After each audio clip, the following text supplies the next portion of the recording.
আবার দেখা হবে খুব দ্রুত, এটুকু আশা রাখি। Tata tata. বহুদিন পর বাসে চেপে সফরের মাধ্যমে পৌঁছে গেলাম খুব প্রিয় এক বন্ধুর কাছে। এমনিতেই বাসে সফর করতে আমার দারুণ লাগে, তাই সুযোগ আসতেই তা আর হাতছাড়া করলাম না।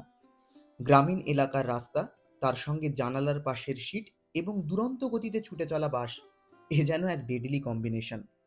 বাসে সফরের ক্ষেত্রে যে বিষয়টা আমার সব থেকে পছন্দের তা হলো বিভিন্ন মানুষকে খুব কাছ থেকে দেখার সুযোগ ঘটে।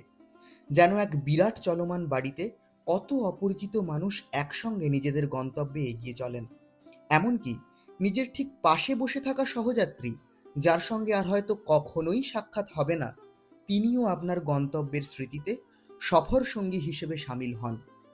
চেনা রাস্তাঘাটগুলো বাসের জানালার কাঁচে রং পাল্টে ফেলে সফরগুলোকে আরও রঙিন করে দেয়। শুধু তাই নয়, কিছুক্ষণের জন্য বাসের একটা জানালার অস্থায়ী মালিকানাও যেন আমারই হাতে থাকে। কলেজে পড়াকালীন বেশ কয়েকদিন ধরে বাসের টিকিট জমানোর শখ চেপেছিল। বহুদিন পর বাসের টিকিট হাতে সেই পুরনো স্মৃতি নতুন করে খুঁজে পেলাম। আর এইভাবেই বিভিন্ন অনুভূতি জড়ো করতে করতে পৌঁছে গেলাম বন্ধুর কাছে।